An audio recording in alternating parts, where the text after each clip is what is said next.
हा प्रश्न आमच्या समोर आहे.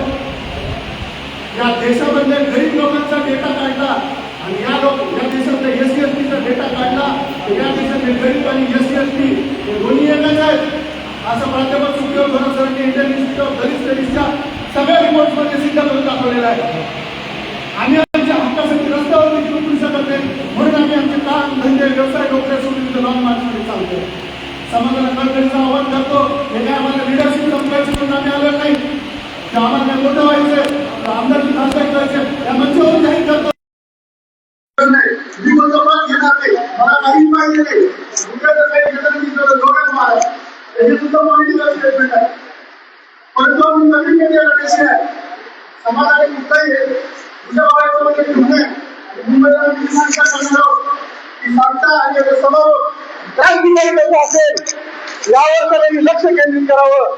आणि आम्ही लोकांना पोहोचण्याच्या आधी सरकारला तुम्ही बाध्य करा की आरक्षण उपवर्गीकरणाची दिलेली प्रक्रिया राबवलेली आहे ती अनुदान पाडायची आहे. गावागावामध्ये मेसेज द्या, घराघरामध्ये मेसेज द्या, नोकरीला सुट्ट्या टाका, कामावर सुट्ट्या टाका, सगळ्यांना घरातून बाहेर पडा, मुंबईला चला, मुंबई बंद करा, सरकार बंद करा, विधिमंडळ बंद करा, मंत्रालय बंद करा, सर्व यंत्रणा बंद करा. त्याशिवाय तुम्हाला सरकार ऐकणार नाही.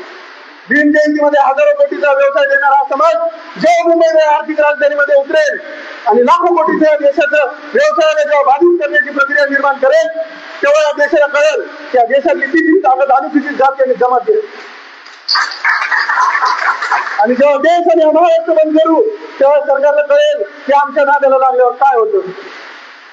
शेवटी दोन शब्द सांगतो. बाबासाहेबांच्या पदस्पर्शाने पावन झालेली भूमी आहे. बाबासाहेबांनी जन्मभर ना वडिलांचं प्रेम मिळालं, ना पत्नीचं प्रेम मिळालं, ना लेकराचं प्रेम मिळालं, ना नातवंडाचं प्रेम मिळालं. 2 वेळा हार्ट अटॅक आला, शुगर होती, बीपी होती. थोडस कष्ट घेऊन बाबासाहेबांनी आपल्याला सगळं मिळून दिलं. मला कोणत्या समाजाच्या लोकांसाठी लढायचं नाही, आम्हाला समाजाच्या लोकांसाठी नाही लढायचं. बाबासाहेबांना दिलेली जी प्रॉपर्टी आहे ती प्रॉपर्टी वाचवायची. बापाने दिलेली प्रॉपर्टी जर सांभाळता येत नसेल ना तर आपल्यासारखं नालायक पण नाहीये. एवढं सांगण्यासाठी हा लॉंग मार्च निघालेला. अधिक बोलणार नाही.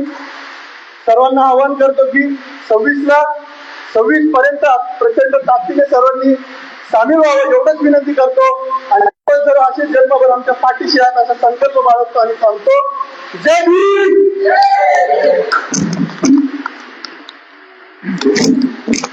या ठिकाणी प्रेमदादा आहेत, त्यांना विनंती करतो की त्यांनी थोडक्यात आपलं मनोगत व्यक्त करावं.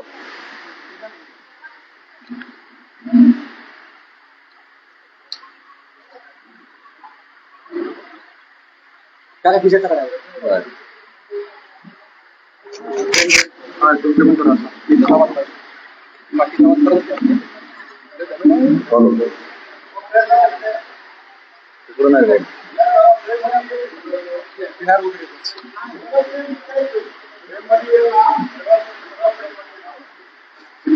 सर्वांना क्रांतिकारी जय भीम.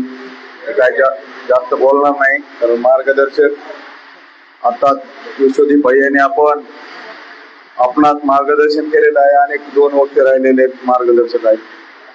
या बीडच्या क्रांतीभूमीतून निघालेला हा पाय लॉंग मार्च मुंबईच्या दिशेने जात असताना पुणे शहरामधून पिंपरीमधून आज ऐतिहासिक धम्मभूमीमध्ये पोहोचला आहे. या ठिकाणी जमलेले माझे बांधव, समाज बांधव असतील, माता भगिनी असतील, मी जास्त बोलणार नाही. मी फक्त आवाहन करणार आहे. या पाय लॉंग मार्च मध्ये आपण देखील सहभागी होणं आवश्यक आहे कारण हा अस्तित्वाचा आणि स्वाभिमानाचा लढा आहे. त्यामुळे येत्या 26 जूनला मुंबई या ठिकाणी ज्याला जमेल त्यांनी पायी चालावं लॉंग मार्च मध्ये. ज्याला जमेल, नाही जमणार त्यांनी 26 जूनला नक्कीच त्या ठिकाणी आपण सहभागी झालं पाहिजे. एवढंच बोलतो, थांबतो. क्रांतिकारी जय भीम, जय संविधान, प्रबुद्ध भारत. जय भीम. धन्यवाद प्रेम भैया. यानंतर जे अजयभाई सरोदे आहेत मी त्यांना विनंती करतो की त्यांनी या ठिकाणी आपलं मनोगत व्यक्त करायचं आहे. दोन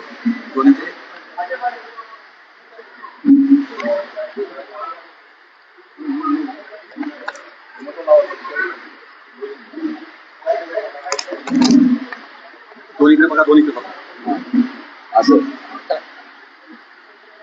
तसे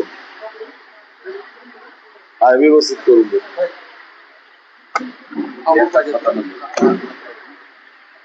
ओके. सर्व महापुरुषांना अभिवादन करतो. विचार मंचावर बसलेले सर्वच प्रमुख आंबेडकरवादी भीमसैनिकांनी समोर बसलेल्या बांधवांना, खर तर या पायी लॉंग मार्चची सुरुवात आरक्षणाचं उपवर्गीकरणाची प्रक्रिया राज्य शासनानं तात्काळ थांबवावी या मागणीसाठी या ठिकाणी त्यांच्या राज्य शासनाच्या विरोधामध्ये या लॉंग मार्चचं नियोजन करण्यात आलं, आयोजन करण्यात आलं. आज 12वा दिवस आहे आणि आज तळेगाव दाभाडे याकडे आमचा मुक्काम आहे. त्या अगोदरची दुपारची व्यवस्था देहू या ठिकाणी केली होती. येताना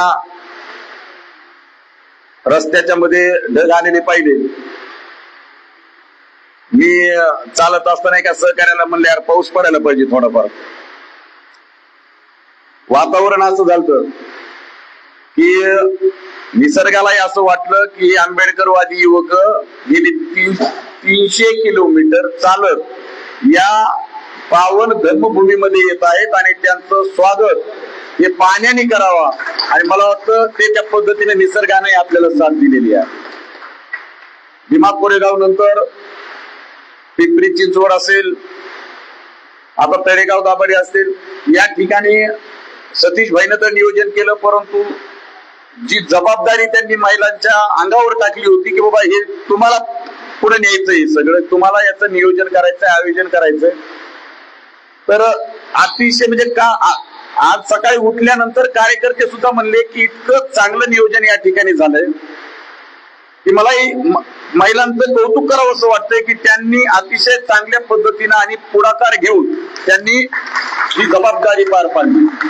कारण महिलांच्या हातामध्ये एखादा कार्यक्रम असल्यानंतर, कारण माझी आई 6 वर्ष बीडच्या जयभीम महोत्सवाची अध्यक्ष राहिलेली आहे. ज्या जयभीम महोत्सवाला 40-50 लाख रुपये लागायचे, तो खर्च आईसोबत माझ्या जे काय तिच्या मैत्रिणी त्यांनी सगळ्यांनी एकत्रित येऊन 15 लाखावर आणून ठेवला होता.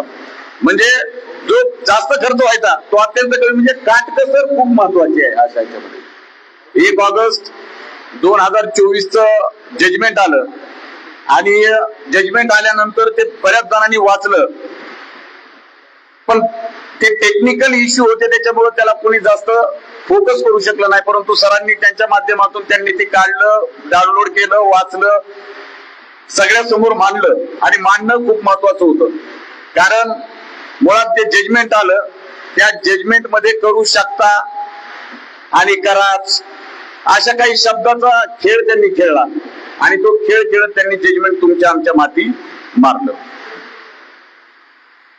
जजमेंट मध्ये असं होतं की आरक्षणाचं उपवर्गीकरण करण्याची मान्यता त्यांनी राज्य शासनाला दिली आणि जी राज्य शासनाला त्यांनी ती मान्यता दिली, परंतु ती मुळात असंवैधानिक होती की त्याच्यामध्ये उपवर्गीकरण राज्याला जर करू वाटलं तर राज्यानं ते उपवर्गीकरण केलं पाहिजे. कारण या ठिकाणी मातंग समाजाची गेल्या अनेक दशकापासून त्यांची मागणी आहे की आम्ही आर्थिक, सामाजिक आणि शैक्षणिक दृष्ट्या आम्ही मागासलेलो आहोत. आणि मग जर तुम्ही मागासलेले आहात तर आम्ही त्यांना जसं जजमेंट बाहेर आलं तसं आम्ही त्यांना सांगतोय की आपल्याला जे आरक्षणाचा लाभ मिळालेला आहे तो काय आर्थिक दृष्ट्या, सामाजिक दृष्ट्या आणि शैक्षणिक दृष्ट्या मागासलेपणामुळे मिळालेलं नाही. हे तुम्हाला आपण अस्पृश्य होतो, अनटचेबल होतो आणि अनटचेबल असल्यामुळं 1911 जी पहिली जनगणना झाली अस्पृश्यांची, त्याच्यामध्ये राऊंड टेबल कॉन्फरन्स मध्ये 1935 ला याला अनुसूचित जातीमध्ये आणण्यात आलं. ज्या जाती ब्राह्मणांच्या संस्कृतीला मानत नाहीत, म्हणजे त्या ब्राह्मणांच्या शत्रू जाती आहेत, अशा जातींना त्यांनी एकत्रित करून अनुसूचित जातीमध्ये कन्वर्ट करून टाकलं. भारतीय संविधान आल्यानंतर आर्टिकल 341 मध्ये डॉक्टर बाबासाहेब आंबेडकरांनी याच आर्टिकल मध्ये या समूहाला, अनुसूचित जातीच्या समूहाला होमोजिनियस म्हणजे एकसंघ समूह आहे असं सांगून त्याच्यामध्ये संरक्षण द्यायचं काम डॉक्टर बाबासाहेब आंबेडकरांनी केलं. आता सुप्रीम कोर्ट आहे. मी कालही ते मांडलं की 26 नोव्हेंबर 1949 ला भारतीय संविधान सभेत मांडलं आणि 26 जानेवारी 1950 ला ते लागू केलं. त्याच्या 2 दिवसानंतर सुप्रीम कोर्टाची निर्मिती झाली 28 जानेवारी 1950 ला. मग निर्मिती केल्यानंतर सुप्रीम कोर्टाचं काम काय की भारतीय संविधानाचं रक्षण करणं. आणि भारतीय संविधानाचं रक्षण करत असताना तुम्ही जे काही निर्णय देणार आहेत ते निर्णय संविधानाच्या आर्टिकलचं उल्लंघन करणारं नसावं, म्हणून यासाठी सुप्रीम कोर्टाची नेमणूक केली होती. आणि मग आता 1 ऑगस्ट 2024 चा रिझल्ट आला. आता भारतीय संविधान सांगतोय, आर्टिकल 341 सांगतं की हा समूह होमोजिनियस आहे. आणि आता सुप्रीम कोर्ट 2024 ला सांगतोय की हा समूह हेट्रोजिनियस आहे, म्हणजे एकमेकांपासून वेगळा आहे. मग आम्ही ही मांडणी करतोय गेल्या अनेक दिवसापासून की या देशामध्ये जर सर्वोच्च काय असेल तर सर्वोच्च सुप्रीम काय असेल तर ते सुप्रीम कोर्ट नसून भारतीय संविधान आहे.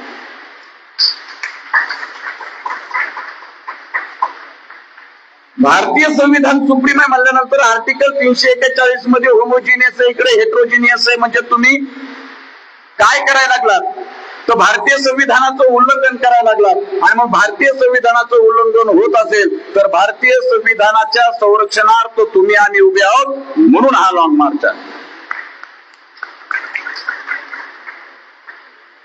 मातंग समाजाला आम्ही वेळोवेळी सांगतोय, भेटतोय, बोलतोय.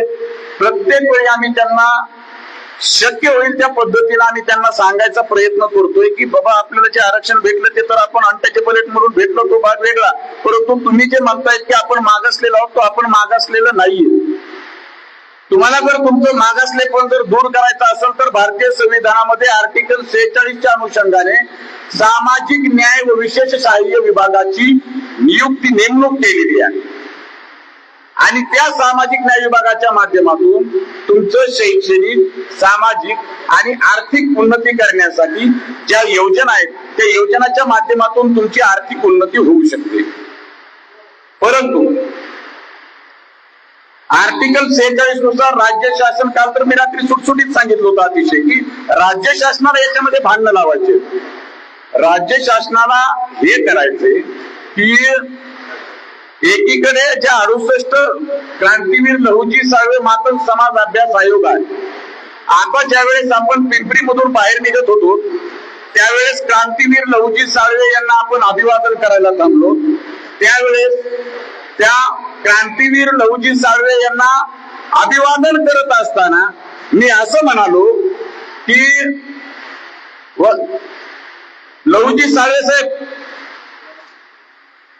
मातंग समाजाच्या बुद्धीमध्ये थोडा प्रकाश टाका, कारण तुमच्याच नावानं क्रांतीवीर लहुजी साळवे मातंग समाज अभ्यास आयोग मानलेला आहे. त्यानंतर अण्णाभाऊ साठे यांच्या पुतळ्याकडे आलो, त्यांनाही अभिवादन केलं. मी त्याही ठिकाणी हेच मानलं त्यांना की ज्या 68 शिफारशी या मातंग समाज अभ्यास आयोगाच्या माध्यमातून आलेल्या आहेत पैकी तुम्ही 2 बाजूला ठेवा ना. 66 वर तुम्ही जोर द्या, पण त्यांनी 66 बाजूला ठेवल्या आणि फक्त 2 वरच जोर दिला. राज्य शासनाला जर त्यांचं भलं करायचं असेल तर राज्य शासनानं देखील या 2 भूमिका, त्या 2 शिफारशी त्या बाजूला ठेवाव्या. बाकीच्या 66च्या अनुषंगानं त्यांनी मान्य करणं गरजेचं आहे, त्यांनी त्यांच्या त्या मागण्या पूर्ण करणं गरजेचं आहे, तर त्यांचं मागासलेपण दूर होणार आहे. आरक्षणाचं उपवर्गीकरण करून डॉक्टर बाबासाहेब आंबेडकरांच्या एकतेच्या तत्वज्ञानाचे तुकडे करून त्यांचं भलं होणार नाही. कारण सर मी सांगितलेलं आहे 8.5% आरक्षण जर टक्केवार लोकसंख्येच्या आधारावर जर झालं तर याच्यामध्ये बौद्धाचा फायदा आहे. जर 13% जर कायम राहिलं तर 13% येणाऱ्या 59 जातींना त्या 13% लाभ मिळणार आहे. म्हणजे जे दुबळेमध्ये आपण चाललो की प्रत्येकाला जर चर्मकार बौद्ध समाज असेल तर बौद्ध समाजाला 8.5% मिळणार आहे, मातंग समाजाला 2% मिळणार आहे, चर्मकार समाजाला 1% मिळणार आहे, बाकीचे जे 56 जाती आहेत त्यांना 1% मिळणार आहे. म्हणजे सगळे एका चौकटीमध्ये यायला लागले. म्हणजे आज तुम्ही ते 13% खेळायचं तर तुमचं असं म्हणणं आहे की तुम्हाला 2% खेळायचं, पण त्यांना 2% खेळायचं नाही तर राज्य शासनाच्या आडून या ठिकाणी भारतीय संविधानाच्या जे आर्टिकल आहे 341 त्याचं व्हायोलेशन करायचं. जास्त बोलणार नाही, परंतु भारतीय संविधानाचं आर्टिकल 341 मध्ये जर होमोजिनियस सांगितलं, सुप्रीम कोर्ट म्हणत असेल की ते हेट्रोजिनियस आहेत, एक संघ नाहीयेत, वेगवेगळे आहेत, मग तुम्ही घटना दुरुस्ती का नाही केली? कारण डॉक्टर बाबासाहेब आंबेडकरांनी हे आरक्षण घटनात्मक तुम्हाला आम्हाला दिलेलं आहे. त्यांना त्याच्यामध्ये कसल्याही पद्धतीचा बदल करता येणार नाही. आणि मग तो बदल करता येणार नाही म्हणून सुप्रीम कोर्टाच्या आडून इथलं भाजप RSS हे त्यांचं डाव हाणून पाहत आहे. म्हणून या ठिकाणी इथला आंबेडकरवादी एकत्र आला आणि इथला आंबेडकरवादी एकत्रित त्याने या लॉंग मार्चची सुरुवात केली. या लॉंग मार्चला कोणाचंही नेतृत्व नाही. जो या लॉंग मार्च मध्ये सहभागी असेल तो या लॉंग मार्चचा प्रणेता आहे. चालणं 300 किलोमीटर चाललो, आमचा प्रचंड थकलेलो आहे आम्ही. तुम्ही बघा प्रत्येक कार्यकर्ता बसलेला बघा तिथं खुर्चीवर बघा ते झोपला. प्रचंड थकलेले आहेत सगळे, परंतु डॉक्टर बाबासाहेब आंबेडकरांचे विचार आम्हाला थांबून देणार. आम्हाला ते फक्त चालायला सांगतायत की तुम्ही चाला. आज चालत चालत आम्ही या पावनभूमीमध्ये आलो. आता तळेगाव दाभाडे या ठिकाणी आपण जाणार आहोत. त्या ठिकाणी मला वाटतं तेही आपल्यासाठी ऐतिहासिकच आहे.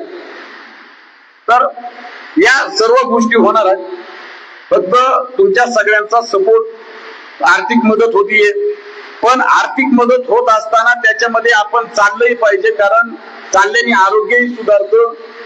आणि दुसरं, या लॉंग मार्चचा जो उद्देश आहे तो उद्देश सफल होतो. कारण तुम्ही एक गोष्ट प्रामुख्यानं शेवटचं सांगतो की एक प्रामुख्यानं तुम्ही सगळ्यांनी नोटीस केला असेल की महाराष्ट्रामध्ये शेंबडे शुंबडे यांनी आंदोलन मोर्चे केले, ते भडवे मीडियावाले त्यांना प्रसिद्धी देते. इथं आमचे हजार आंबेडकरवादी रस्त्यावर उतरले, समोर यायला तयार नाही. वाईट वाटलं मला हे भारतीय लोकशाहीचा 4था आधारस्तंभ आहे इलेक्ट्रॉनिक मीडिया, प्रिंट मीडिया. कुठं आहे? आमच्या सोबत हे प्रबुद्ध टीव्ही सोबत घेऊन फिरतोय आम्ही. येस,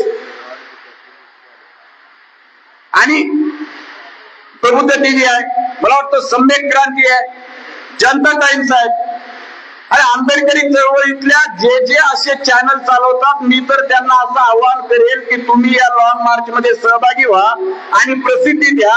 आपल्याला इलेक्ट्रॉनिक मीडिया जरी टाळत असेल तर तुम्ही मात्र त्याला प्रकाशित करा. तुम्ही एक गोष्ट प्रामुख्यानं लक्षात घ्या, मागच्या 8-15 दिवसापूर्वी लॉर्ड बुद्ध चॅनल पूर्ण महाराष्ट्रामध्ये कार्यक्रम देत होते. आता काय झोपलं का ते? लॉर्ड बुद्धा चॅनल ज्या पद्धतीनं महाराष्ट्रामध्ये फिरत होतं आणि फिरत मी तर म्हणतो मग वाद लावण्यासाठी तुम्ही चॅनल का हे केलं का? ते विकत घेतलं का?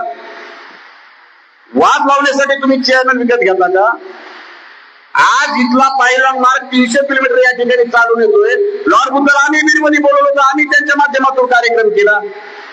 मग आता हा लॉंग मार्च येतोय, जिल्ह्यामध्ये विविध ठिकाणी मोर्चे होत आहेत, आंदोलन होत आहेत. आज लॉर्ड बुद्धा चॅनल कुठं आहे? या गोष्टी आपण प्रामुख्यानं लक्षात घ्या की आपल्याला 3 लोकांसोबत आम्ही आता सध्या आम्ही म्हणजे आपण सर्वजण 3 लोकांसोबत लढतोय. एक राज्य शासन, दुसरं ज्यांना आपण दुश्मन कधी मानलं नाही आणि कधी मानणार नाही असे मातंग बांधव, आणि नंबर 3 आपल्यातले प्रस्थापित बौद्ध नेते. या तिघांसोबत आपला या लॉंग मार्चचा लढा सध्या चालू आहे. त्याच्यामुळं सर्वजण सक्रिय सहभाग नोंदवतात अशी अपेक्षा व्यक्त करतो आणि थांबतो. जय भीम, प्रबुद्ध भारत. खर तर तुम्ही या ठिकाणी फारच ऐतिहासिक बाबी या ठिकाणी मांडल्या. आज या ज्या धम्मभूमीवर आपण निघालाय अजय दादा, तुम्हाला हे आश्वासन आहे या धम्मभूमीवर तुम्ही जात आहात, तुमची हार कधीच होणार नाही. या धम्मभूमीवर तुम्ही आहात. या धम्मभूमीवर सुद्धा अनेकांनी या धम्मभूमीला रोखण्याचा प्रयत्न केला, परंतु ही धम्मभूमी या ठिकाणी उभी आहे. तसाच तुमचा लढा आहे. आपल्याला स्वजातीशी सुद्धा लढावं लागतं. आपल्यातले सुद्धा काही असतात, त्यांना सुद्धा बघावं लागतं. तर हे असंच प्रकरण आहे.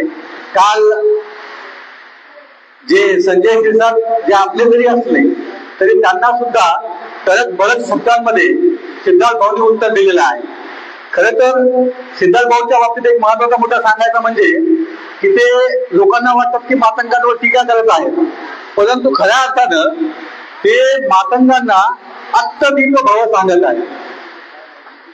ते सांगत आहेत की तुमचे डोळे उघडा, डोळे उघडून बघा, यामध्ये नुकसान कुणाचं आहे.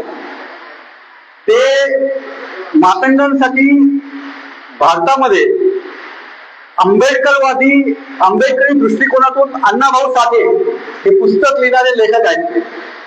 त्यामुळे हा जो लेखक आहे, हा लेखक कधी मातंग समाजाच्या विरोधात नक्कीच नाही आहे, परंतु त्यांनी डोळे उघडून बघावं हीच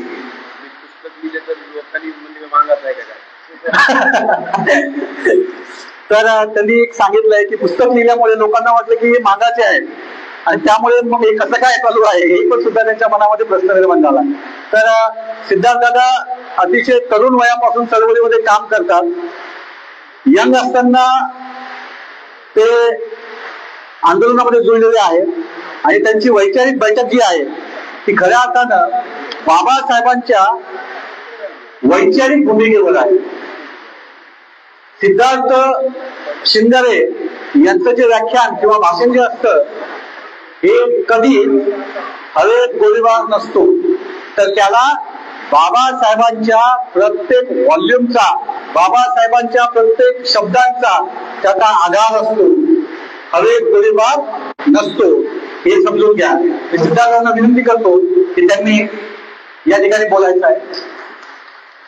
खरं तर बहुजन संघटनेवर ज्यावेळेस मी सिद्धार्थ व्याख्यान लावले त्यावेळेस मला अनेकांनी म्हटलं की तुमच्या चॅनलचं नाव बहुजन संघटना, आरोप माझ्यावर सुद्धा झालेला आहे, परंतु असल्या आरोपांना आपण घाबरत नाही.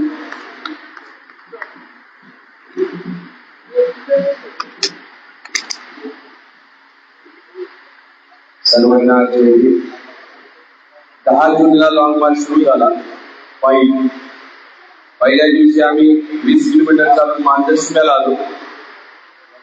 मांजरशिव्यावरून मग पाटोद्यावरून जामखेडून आष्टीवरून धानोऱ्यावरून अहिल्यानगरवरून सुप्यावरून शिरूरवरून भीमा कोरेगाववरून पुण्यावरून पिंपरीवरून आज देहू मार्गे तळेगाव गावाने, उद्या लोणावळ्यात असू, नंतर खोपोली, पनवेल, चेकवरून आणि नंतर त्याचा समारोप आपण 26 जूनला दुपारी 2 वाजता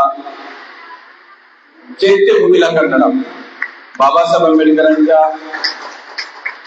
चैत्यभूमीला अभिवादन करून आपण लॉंग मार्चचा समारोप करणार आहोत. ही एवढी पायपीट यासाठी आहे, एक सुप्रीम कोर्टाने जो निर्णय दिला त्या निर्णयाविरोधात 2 लोकांनी रिव्ह्यू पिटिशन दाखल केले होते. त्या दोन्ही रिव्ह्यू पिटिशन खारिज झाल्या. त्यामुळं सुप्रीम कोर्टाचे दरवाजे आपल्यासाठी बंद झालेले आहेत. आता न्यायालयीन लढा लढला जाऊ शकत नाही, पहिला मुद्दा. दुसरा मुद्दा, आपले जे 29 आमदार राखीव मतदारसंघातून निवडून येतात शेड्यूल काढून, या 29 आमदारांनी विधानसभा बंद पाडायला पाहिजे, विधानसभेत गोंधळ घालायला पाहिजे होता. 29 पैकी 2 आमदारांनी फक्त भूमिका घेतलेली आहे वर्गीकरणाच्या विरोधात, ते म्हणजे पडोले आणि दुसरे आहेत नितीन राऊत, दोन्ही विदर्भातले आमदार आहेत. बाकी 27 आमदारांनी यावर एक शब्दही बोललेले नाही. बाबासाहेब आंबेडकर म्हणायचे, राखीव मतदारसंघातून जे आमदार आणि खासदार निवडून जातात ते एकाच गोष्टीसाठी आपलं तोंड उघडतात, ते म्हणजे जांभळी देण्यासाठी.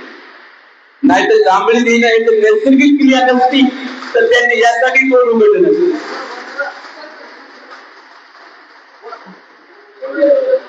आणि बाबासाहेब आंबेडकरांना अभिप्रेत असणारं कार्य आमदाराकडून होतच नाही. एकही आमदार यावर बोललेला नाही. आम्ही आता पावसाळी अधिवेशन सुरू आहे 22 तारखेला. लॉंग मार्च 10 जूनला काढलाय आणि 26 जूनला तिथं जात आहे. हॅलो, काही नाही. 26 ठीक आहे, राहू.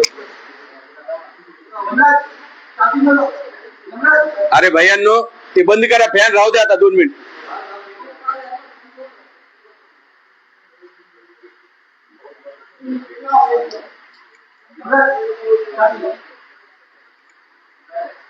हॅलो, ठीक आहे, असंच बोलतो.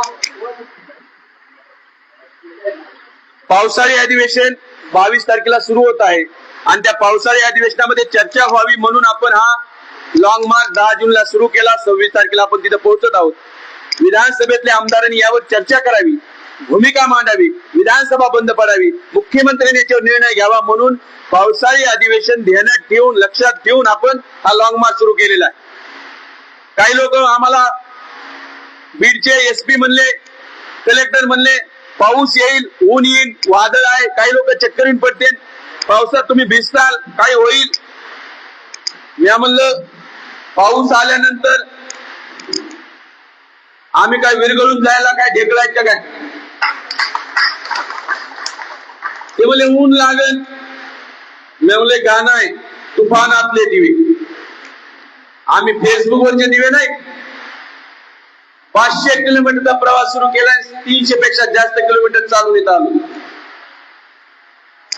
फेसबुकवरचे आपले दिवे फक्त फेसबुकवर पोस्ट टाकतात आणि थांबतात.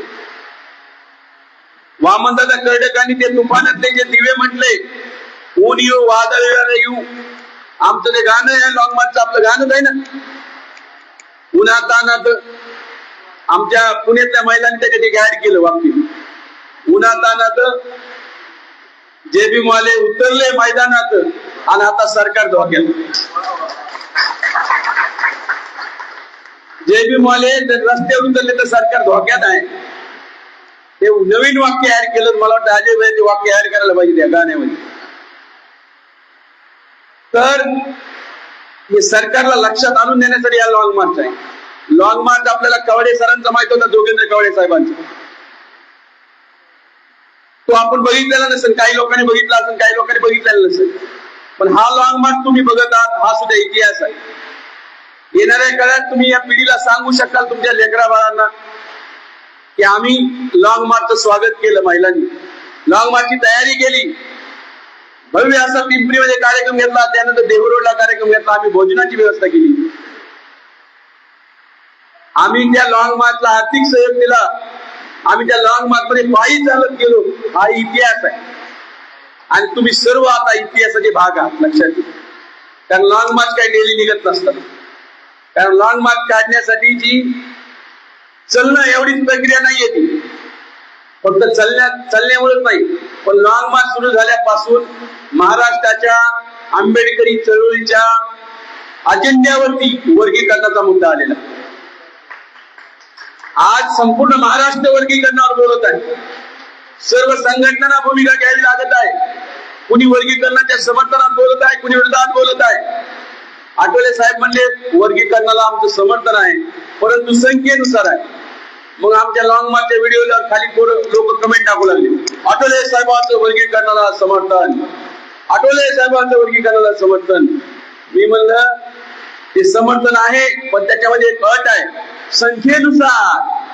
आणि संख्या आमची आहे, संख्येनुसार झालं तर 8.5% महारांना, 2% मागांना, चांभार आणि ढोरांना 1.5% आणि राहिलेल्या 55 जातीने 1%. म्हणजे आठवले साहेबांची भूमिका घेतली ती महाराजच्या समर्थनात घेतली. लक्षात द्यायला का म्हणलं? लोकांना कळत नाही राजकारण काय असतं काय नाही. संख्येनुसार जे नेते बोलायले आपले माता काय ते गोरखेंना कसब्यांना वाटायले की ते त्यांच्या समर्थनात नाही. ते संख्येनुसार झालं तरी महाराजांचाच फायदा आहे. लक्षात घ्या.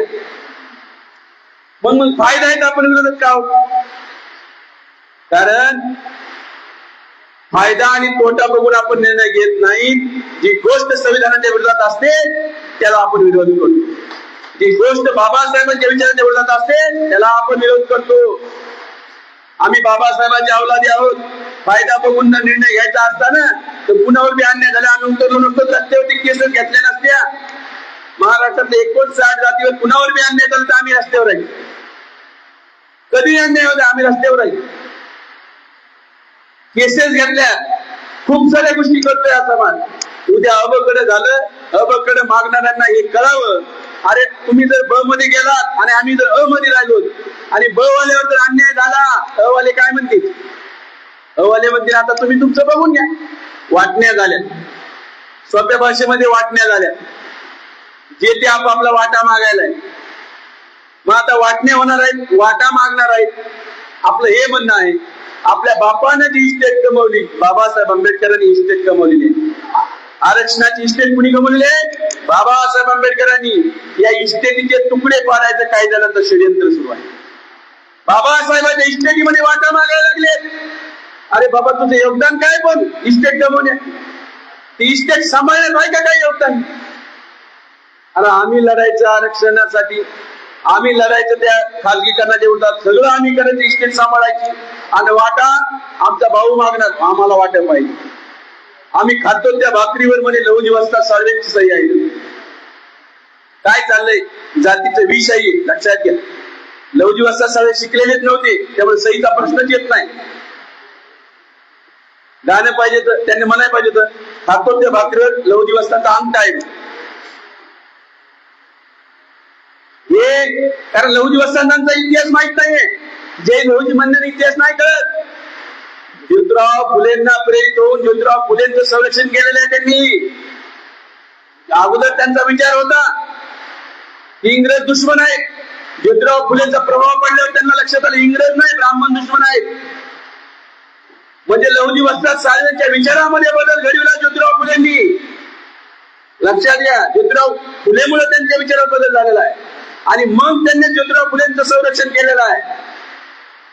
हा इतिहास माहित नाही. काय झालंय? जातीच्या अस्मिता एवढ्या तोकदार झाल्या. आपापल्या जातीत महापुरुष शोधायचा आणि त्याच्या नावाने जय करायचं चालले. प्रत्येक जात आपापल्या ह्याच्यात महापुरुष शोधायच्या प्रयत्नात. काय म्हणले? तर ही बाब लक्षात ठेवा. या लॉंग मार्च मध्ये तुम्ही सर्वांनी, मला वाटतं पिंपरी पासून महिला चालत आलेल्या आहेत. इथं देहू रोडला आपण आलेलो आहोत. इथून आपल्याला आज संध्याकाळपर्यंत 7 पर्यंत तळेगाव दाभाडेला पोहोचायचं आहे. मग तळेगाव दाभाडेच्या लोकांनी पुढे लोणावळ्यापर्यंत जायचं आहे. ज्यांना शक्य आहे त्यांनी पामच्या सोबत मुंबईपर्यंत यावं. आता काय 4-5 दिवस राहिलेत, फक्त जास्त वेळ नाही राहिलेला. 4-5 दिवस आहेत. मला 2-4 ठिकाणाहून फोन येत आहेत, तुमची सीएम सोबत बैठक घालून देऊ का? मी म्हणलं सीएम ला फक्त एकच सांगा, आम्ही सरकारनं फक्त एकच शब्द लिहून द्यायचंय आम्हाला, वर्गीकरण करण्याची प्रक्रिया थांबवत आहोत. संपला विषय. म्हणलं मला भेटायची गरज नाही, चर्चेची गरज नाही. मी इकडून इकडच तळेगाव दाभाडेहून आम्ही निघतो बीडला. आता काय गरज नाही. फक्त एक वेळेचं GR करा, ही प्रक्रिया थांबवा. आणि जोपर्यंत ही प्रक्रिया थांबणार नाही तोपर्यंत हे आंदोलन सुरू राहणार आहे. लक्षात घ्या. 26 तारखेला चैत्यभूमीला बाबासाहेबांना आपल्याला अभिवादन करून त्याचा एल्गार सुरू करायचा आहे. आणि जर महाराष्ट्र सरकारनं आपल्यासोबत धोकेबाजी केली, कारण 1 ऑगस्टला अण्णाभाऊ साठेंच्या जयंतीत हा निर्णय दिला त्यांनी, आणि महाराष्ट्रात महाराष्ट्र मागाचे भांडणे लावले, सरकारनं लावले. मुख्यमंत्री म्हणत आहेत की 2 ते 3 महिन्यात आम्ही लागू करू. याचा अर्थ काय होतो? येणाऱ्या 1 ऑगस्टला अण्णाभाऊ साठेच्या जयंती वर्गीकरणाचा निर्णय होण्याची शक्यता आहे, लक्षात घ्या. त्यामुळं गाफील राहू नका. 1 ऑगस्टला वर्गीकरण होण्याची शक्यता आहे, गाफील राहू नका. मोठ्या ताकदीनं याचा विरोध करा. आणि जर सरकारनं वर्गीकरण केलं, ज्या दिवशी हा निर्णय होईल त्या दिवसापासून आपल्याला महाराष्ट्र बंद करायचा आहे. ताकदीने आपल्याला महाराष्ट्र बंद करावं लागेल, तरच ही प्रक्रिया आपण थांबवू शकू. तुम्ही सर्वांनी लॉंग मार्चला मदत करा, मोठी मदत करा. ज्यांना आर्थिक सहयोग देणं शक्य आहे त्यांना आर्थिक सहयोग द्या. ज्यांना चालणं शक्य आहे त्यांनी चाला. आम्हाला लोक म्हणतात फुल नाही, याकडे फुल द्यावं ना, फुल नाही फुलाची बापी. म्हणजे बाबासाहेबांनी तुम्हाला बुके दिलाय, फुलांचं गार्डन दिलं ना, आम्हाला पाकळी देऊ नका. दानत असली पाहिजे. इथं देहू रोड मध्ये आल्यानंतर आम्हाला पुण्यामध्ये आणि स्पेशली मला वाटतं बोपोडी बसून तिथं महिलांनी आम्हाला, मी ज्यावेळेस आवाहन केलं 500 कुणी 100 200 तिथं जागेवर 13,000 रुपये जमा झाले. त्याच्यानंतर आम्ही त्या पुतळ्याला गेलो, त्या कार्यकर्त्यांनी आम्हाला जागेवर 14,000 रुपये जमा करून दिले. काल मी पिंपरीमध्ये बोललो, रांग लागली लोकांची पैसे द्यायला, 44,000 रुपये जमा झाले. आज इथं आलो, मग मला वाटतं 30,000 ऑनलाईन टाकलेत आणि काही कॅश आली. 36,500. आज इथं आल्यापासून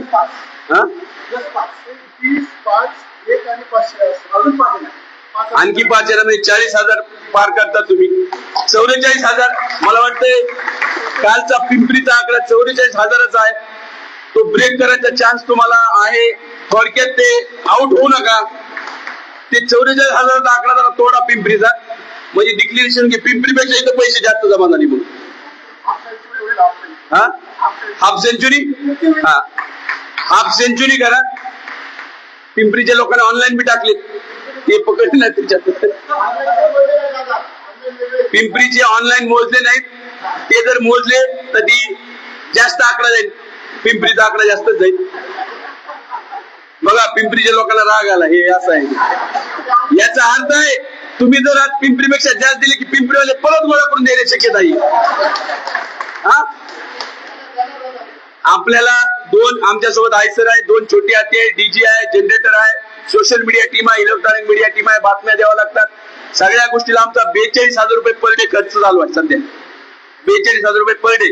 म्हणजे आज जर 42,000 रुपये आले तर आपलं चाललंय, एक दिवस भागलाय. काल जर समजा ज्या दिवशी 42,000 रुपये जमा झाले तो खर्च त्या दिवशीचा निघला म्हणून समजा, पण काही ठिकाणी झाले नाही, लक्षात घ्या. म्हणजे भीमा कोरेगावला आम्हाला 1 रुपया नाही मिळाला. मला वाटतं शिरूरच्या लोकांनी 15,000 रुपये जमा केले. तर ही सुप्यामध्ये काही नाही मिळालं, नगरमध्ये 1 रुपया नाही मिळाला, दानोळ्यात 1 रुपया नाही, जामखेडमध्ये 1 रुपया नाही, आष्टीत 1 रुपया नाही, काहीच नाही बीड जिल्ह्यामध्ये, लक्षात घ्या. हे सुरू झालंय आपल्या पुण्याच्या नंतर, बोपोडीपासून हे तुम्ही सुरू केले आणि आता हे वाढत चाललंय, मुंबईपर्यंत वाढत जाईल. मला वाटत नाही आम्ही पैशाच्या अभावी तो आयसर केला नव्हता, ज्याच्यामध्ये आम्ही 1 आचारी, 2 हेल्पर, भांडे कुंडे, गॅस, शेगड्या, किराणा आणि भाजीपाला घेणार होतो. जिथं व्यवस्था नाही तिथं आम्हीच बनवून खाणार होतो. पण पैशाच्या अभावी ते आम्हाला करता आलं नाही. तुमच्या जीवावर आम्ही निघलो. आपला समाज एवढा ग्रेट आहे, आम्हाला काहीच कमी पडू दिलं नाही. गाडी भरून बिस्किट आहेत, केळी, फ्रूट. आता तर काय आणलं तुम्ही, आता तुमच्या मित्रांनी काजू बदाम. आमचा नाद नाही करायचा, फक्त म्हणतात लढा. लोक म्हणे तू लढा, काय लागतंय ते देत होता आम्ही. समाज, असा समाज या पृथ्वीच्या पाठीवर नाहीये. लढणारा समाज आहे, लढणारा शक्ती देणारा आपला समाज आहे. बाबासाहेबाला त्यामुळं शेवटच्या काळात बाबासाहेब बोलले, मी धन्य वाटतो की महाजातीत जन्मलो, मला धन्य वाटतंय. आणि आम्हालाही जो प्रतिसाद मिळाला लॉंग मार्चचा, मला खरंच गर्व वाटतो की मी ह्या समाजाचा भाग आहे, या समाजात जन्म घेतलाय. आणि एवढं सहकार्य, पाणी, थंड चहा, बिस्किट, जेवण. तळेगावचे लोक म्हणले तुम्ही खाऊन काय करताला, काही डिमांड आहे का? आमचा कार्यकर्ता मला मटण बनवा, घरची आठवण यायली. तळेगावचे लोक मटण बनवायले. तुम्ही जे पाहिजे फक्त लढा. समाज कमी पडू द्या ना, लक्षात घ्या. काय आहे, आपल्या लोकांना आपल्या घरी, स्पेशली आपल्या घरी कसं आहे, मटण जास्त चालते. ते खाऊ खाऊ मी खिचडी बिचडी कदरले आमचे लोक. एक दिवशी नसेल तर ते प्रॉब्लेम आहे. आणि मला एक कार्यकर्त्याने फोन केला, करंजीकर सर, मला म्हणे काय गरज आहे. मी म्हणलं चालून चालून मसल आमच्या हे व्हायला प्रोटीनची गरज आहे. तो म्हणतो प्रोटीन कशात आहे. मी म्हणलं सोयाबीन मध्ये प्रोटीन आहे, डाळीमध्ये प्रोटीन आहे, अंड्यामध्ये प्रोटीन आहे, चिकन मध्ये प्रोटीन आहे. समजलं म्हणे, समजलं. म्हणजे आपल्या समाज हा चांगला समाज आहे. आणि खाणं जेवण बिवणं हे तर लय आपला वेगळा विषय आहे. तो सगळा लोकांनी भरभरून प्रेम केले, भरभरून स्वागत केले, अभूतपूर्व. आम्ही काय कोणी नेते आहेत, कोण आहेत, आम्ही सामान्य पोर आहेत. म्हणजे लॉंग मार्चचा जर खर्च जर आला तर आम्हाला किडनी विकायची वेळ येईल. आम्हाला घर सुद्धा नाही माय नावावर. पण ती विकायला, घर विकून काय द्यायला गरबी नाही. त्यामुळं समाज एवढा प्रेम करायलाय, लढणाऱ्यांना समाज प्रेम करतो. आणि समाज बी कटाळलाय, नेत्याने गेलाय, सगळ्याला कटाळलाय आपला समाज. त्यामुळे जे लढायला लागलेत पोरं त्यांना बळ द्या. आम्ही म्हणलं आम्ही कुणीच नेता नाही. लोक म्हणजे तुमचं नेतृत्व कोण आहे. मी म्हणलं कुणीच नाही, जे सामील ते सगळे नेते. माझ्यावर आला विषय की म्हणतो राज्य कमिटी, हे राज्य कमिटीचे लोक आहेत. राज्य कमिटीला विचारा, यांना विचारले की ते म्हणते लॉंग मार्चला विचारा. आम्ही काय वेळ लागू देणार कुणाला विचारायचंय म्हणून. कारण लॉंग मार्च चालत राहायला पाहिजे. एक माणसाचा जर चेहरा बनवला त्याला विकत घेता येऊ शकते, त्याला फोडता येऊ शकते, त्याला डॅमेज करता येऊ शकते. अरे सिद्धार्थ शिंदे उद्या मेला तरी लॉंग मार्च चालूच राहायला पाहिजे. ही पद्धत बघितली. कुणा वाचून आंदोलन थांबलं नाही पाहिजे, कुणाच्या बापाच्या वाचून आंदोलन थांबलं नाही पाहिजे. लोक येतात जातात, हे आंदोलन आपल्याला चालू ठेवायचंय. कारण ही येणाऱ्या पिढीची लढाई आहे, लक्षात घ्या. ही आरक्षण वाचवण्याची लढाई आहे, लक्षात घ्या. ही बाबासाहेबांच्या विचाराची लढाई आहे, लक्षात घ्या. आणि आपल्याला लढायचंय, आणि तुम्ही लढण्याला साथ देतात, अशीच साथ द्या. एवढंच बोलतो आणि थांबतो. जय भीम, जय भारत.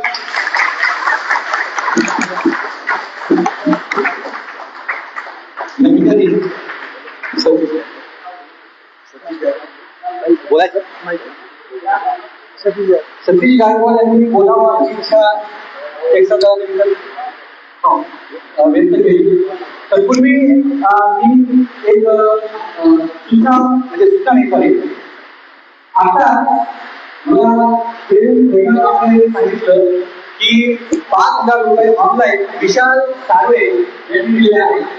तर अशा तऱ्हेचे 5 रुपयाला जर सांगितले पाहिजे. आपकी 5 ऍड झाले, प्रेम माझ्याकडे दिली, ऍड करा. अशा प्रकारचे 40,000. अशा प्रकारे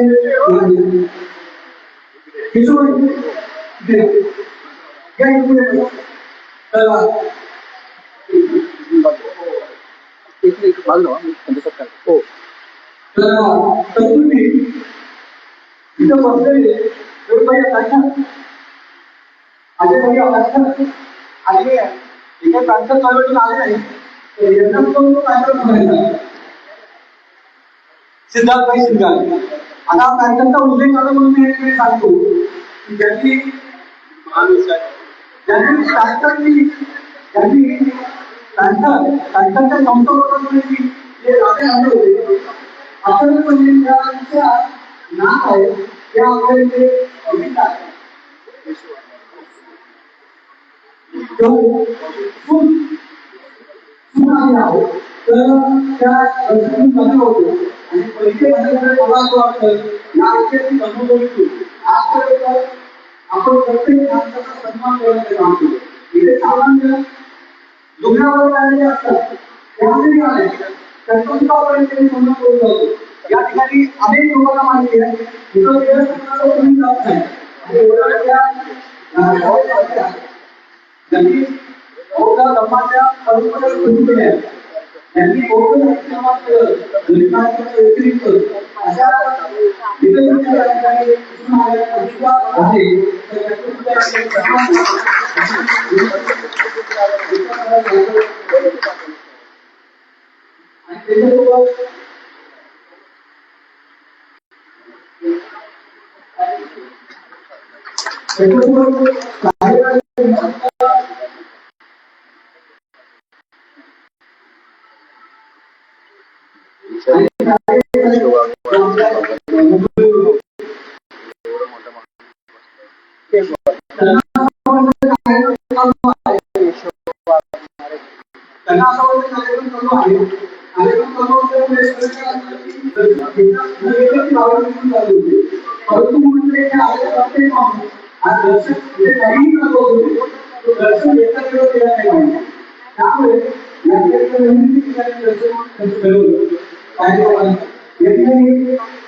कोणत्या आपल्याला पिंपरीचं दान मागे पाळायचं आहे, त्यामुळे दान करताना जास्तीत जास्त दान द्या, घेऊन द्या. यानंतर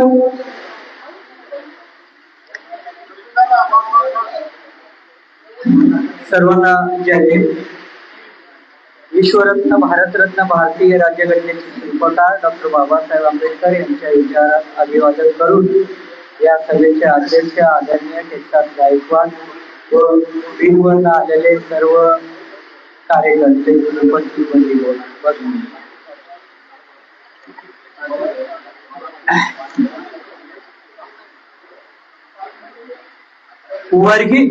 अनुसूचित जातीतील उपवर्गीकरण रद्द झाले पाहिजे, याच्यासाठी महाराष्ट्रामध्ये मोठ्या प्रमाणात बीड ते मुंबई असा लॉंग मार्च चालू आहे.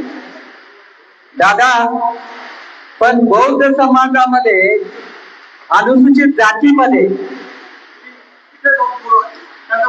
पहिल्यांदाच मी असं पाहतोय की आंदोलन मुंबईमध्ये जाण्याच्या पूर्वी महाराष्ट्रातील आमचे नेते सर्वांचे, अनेक नेते बौद्धांचे सरकारची वाटाघाटी करायला निघाले.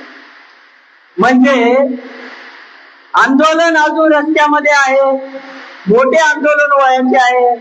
1 तारीख 26 ची घोषणा केलेली आहे, दुसरी तारीख 30 ची आहे. परंतु काही नेते जे आहेत सरकारशी चर्चा करतात.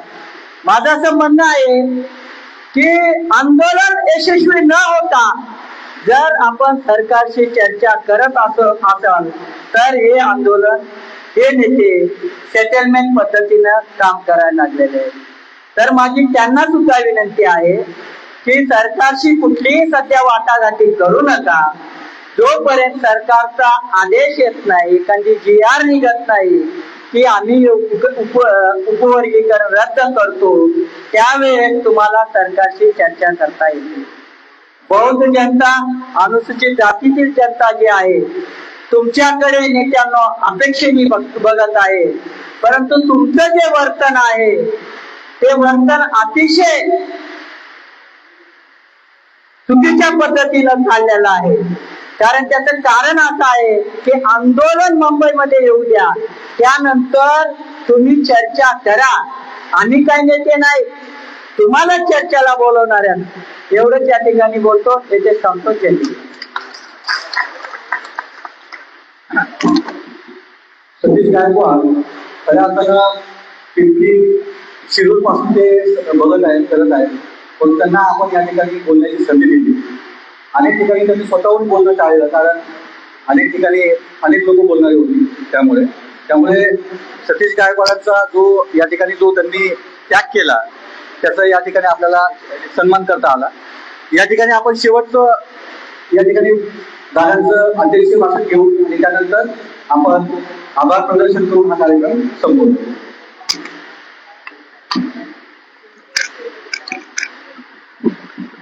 नवा मुद्दा आहे. बुद्ध, शिवबा फुले आंबेडकर शाहू आणि लोकशाहीर अण्णा भाऊ यांच्या प्रबुद्ध विचारसरणीस माझं अभिवादन. सर्व राष्ट्रमातांना माझं अभिवादन. आज उपवर्गीकरणाच्या समर्थनार्थ जातीवाद्यांनी आपल्याच बांधवांना उभं केलेलं आहे. पण हा जो लॉंग मार्च निघालेला आहे हा खऱ्या अर्थाने ऐतिहासिक आहे. मी सर्वप्रथम सिद्धार्थ भाऊ, अजय भाऊ आणि सर्व त्यांचे सहकारी आणि बीड पासून जे लॉंग मार्च मध्ये सामील झाले त्या सर्व लढवय्या भीमसैनिकांना त्यांचं स्वागत करतो, त्याचं मी अभिवादन करतो. या प्रसंगी मी एवढं सांगेन की बांधव आपल्या जातीसाठी लढत नाही. बांधव जातीने फरक नाही. आज त्यांचे लढले त्यांना बौद्ध महाराजांनी लढलेले आहेत. बलिदान महाराजांनी दिलेलं आहे. ते एसीचा लढा असो, ओबीसीचा लढा असो किंवा महिलांचा लढा असो. आंबेडकरी तरुण जेव्हा एखाद्या महिलेवर अन्याय झालेला असतो त्याला पाहत आहे की आपल्या जातीची आहे. ब्राह्मण स्त्री असली तरी तिच्या संरक्षणासाठी हा आंबेडकरी लढवय्या असतो. आणि आज मला अभिमानानं सांगायला लागेल हा जो लॉंग मार्च आहे हा लॉंग मार्च सवलतींच्या भिकेचा जोगवा मागण्यासाठी नाहीये. हा लॉंग मार्च सवलतीचे देदान सुटे गिराण म्हणण्यासाठी नाहीये. तर हा लॉंग मार्च बाबासाहेबांनी जे संविधान निर्माण केलेलं आहे त्या संविधानाविरुद्ध जे जातीयवादी सरकार आहे भारतीय जनता पार्टी आणि इतरांचं, तर त्या जातीयवादी सरकारचे त्याच्या छातीवर लाथ मारण्यासाठी हा लॉंग मार्च आहे, भिकेसाठी नाही. आणि त्या अडचणीतून हे योद्धे मुंबईपर्यंत चाललेले आहेत. वाईट याचं वाटतं की आता लॉर्ड बुद्ध चॅनलचं सांगितलं, खरं म्हटलं तर धावून पुढे यायला पाहिजे होतं. जसे हे बांधव आलेले आहेत, हे जे सोशल मीडियाचे बांधव आहेत ते या सगळ्यांचं आपण स्वागत करायला पाहिजे, आभार मानलं पाहिजे की ते आपलं कर्तव्य समजून या चळवळीच्या पाठीशी उभे राहतात. आणि मला राहुल खांडेकरांचं आभार मानायचंय की तुमच्या सारख्या लढवयांना तुमचं स्वागत करण्याची, तुमची सेवा करण्याची आम्हाला संधी मिळाली. मी त्यांचा आभार मानतो. वेळ फार झालेला आहे, तुम्हाला पुढे जायचंय. सविस्तर बोलायला सांगितलं पण त्याला काही अर्थ नाही. सगळ्यांनी चांगली भूमिका मांडलेली आहे. आपल्या सगळ्यांची भूमिका एकच आहे आणि जे कोणी आपल्या विरोधात आपलेच बांधव असतील त्यांचा पराभव झाल्याशिवाय राहणार नाही. आणि तुमचा हा लॉंग मार्च आत्ताच विजयी झालेला आहे. तुमचा लॉंग मार्च आत्ताच विजयी झालेला आहे. ते सगळीकडे चर्चा झालेली आहे आणि त्यांची झोप उडाल्याशिवाय राहणार नाही. तो फडणीस किंवा फसवणी जो कोणी आहे त्याची झोप उडाल्याशिवाय राहणार नाही. मी एवढं सांगतो आणि तुम्हा बांधवांना पूर्णपणे मनोकामना देतो की याही पुढे तुम्ही अशाच पद्धतीने तुमचा लढाई यशस्वी करत राहाल. आम्ही तुमच्या पाठीशी आहोत. जय शिवराय, जय ज्योती, जय भीम, जय संविधान.